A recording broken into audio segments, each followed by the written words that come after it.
Yeah. Well, first of all, let me say it's a tremendous honour to be asked to toast the bride and groom. For traditionally at weddings, it's all down to the gentleman, and women are meant to be smart, sophisticated, serenely quiet.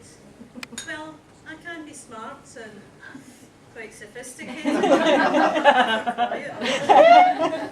Anybody in this room has been put in this position where you have to make a speech, I'm sure you can share in my heartfelt knowledge that this isn't the first time today that I've stood up from a warm chair with a piece of paper in my hand.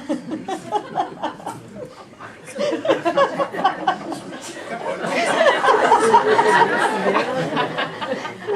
I'm Mooney, I'm the mother of Gemma. I'd like to start to say on the behalf of myself, my husband Michael, and Tommy and Angela, what real pleasure it is to welcome Stewart to our family and to thank all our families and our friends for joining us here today.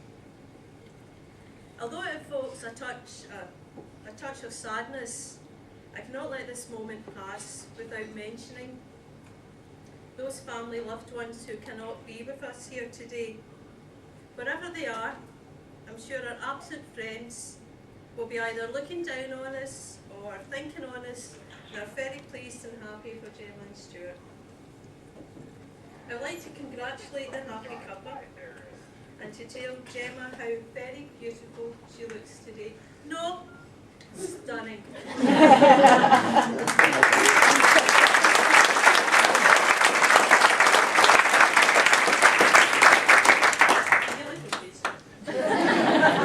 We're all extremely proud of you both, so proud.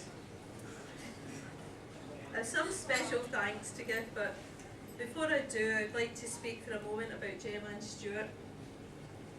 And I'll start with Gemma, who is beginning to look a little worried. Gemma's always been a friendly, giving daughter. She would give me a hand with the housework with her wee toy vacuum cleaner when she's a wee toddler. Oh. She'd give me a hand with her baby sister when she was a teenager. And then as a teenager, she would give me grief, and sleepless nights. But now all she gives me is friendship and a great deal of joy. Gemma and I have spent a lot of time together planning the wedding, so it's only natural she would ask the best source for advice, and that was me, her mother. She said to me, "Oh, Mum, what's the quickest way to a man's heart?" So I said, "You get a knife and then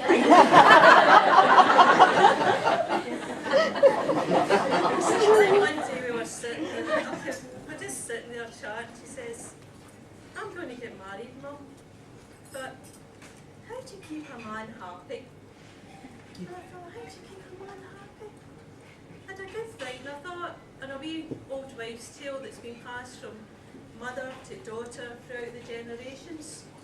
I said to her, how do you keep a man happy? Well, men are just like floor tiles. See if you lay them right the first time, you can walk over them for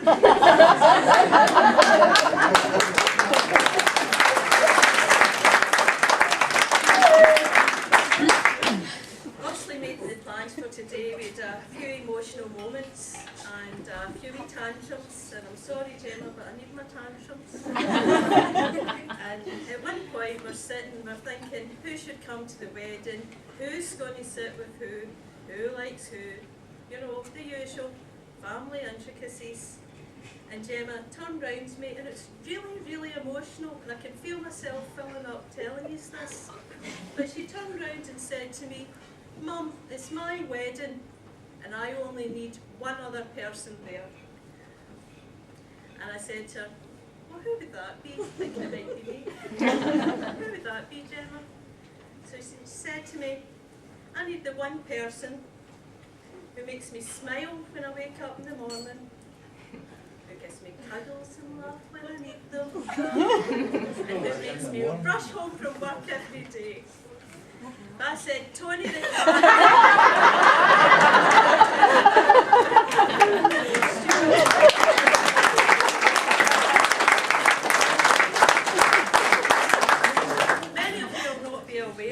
my family and I left Gemma while she was studying at university, and we went to India to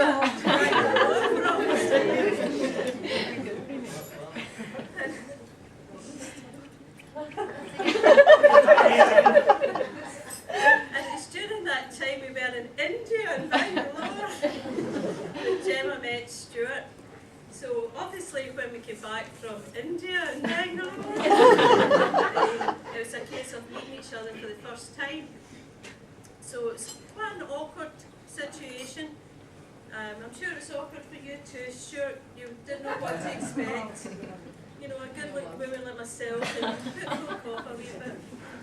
So we met up for the first time, and Michael and I were sizing him up. Is this a potential suitor for our daughter? What's his prospects? The usual kind of things that's going through your mind. But Stewart here hitched up his trousers, showed me his Rangers tattoo, and I thought, oh, you're all right. And he pushes him out the door. Joking aside, it's a real pleasure to officially welcome you to the family, Stewart. I now have a few special thanks to make. So the first thanks I want to make is my husband Michael, to help me raise our big girl, a loving, warm-hearted and beautiful daughter. And I'd like to thank Gemma's father Tommy and her stepmom Angela for giving Gemma the support and guidance that shaped her into the woman she is today. I'd like to thank the bridesmaids Laura and Lindsay. In fact, Gemma chose Laura and Lindsay for her bridesmaids. Now, since Gemma's been a wee girl, there's always been a circle of friends, and she likes different folk for different things. But there's a couple of things about these skills that are quite special, really. If we take Lindsay there to start with, the beautiful doll that she is sitting there. Gemma moved into their Gown Primary School in Primary 1. Now, a wee girl of 5 going to a strange school. Oh. So everybody's saying, oh, what's the new girl called? So Lindsay told them all that she was called Big Lips. Gemma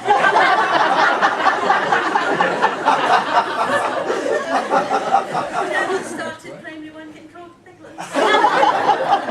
It stops for a while, so thanks Lindsay. Of course Laura, a sophisticated woman, graduated primary school teacher, very important job now, so teaching our children to be leaders of the future. This skill, and this skill can talk for 15 minutes using the word fe.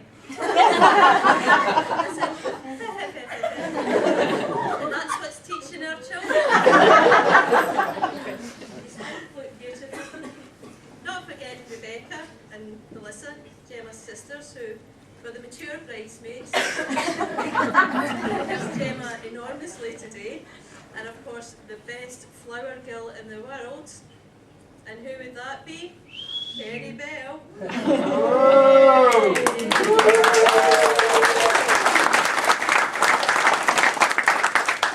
Of course, Mick for helping his big brother keep his nerves at bay, and the ushers as well, Scott and Penny, wherever you are. Thanks for getting everybody in and out of the church and where they're meant to be. To the Reverend Hamilton for delivering such a warm and sincere ceremony, and to the Brisbane Hotel and management for looking after us, and I hope you continue to do so. And to the families that are all here today, there's McNeil's, there's Woods, there's Mooney's, there's Kelly's, there's Bell's, there's McMenemy's, and all the friends who have joined us today on this very special occasion. Well, you'll be glad to know that's about all I've got to say. So, Gemma and Stewart, you're a lovely couple. Love and support each other, stay friends, and have a long and happy life together. So, ladies and gentlemen, please be upstanding and raise your glasses.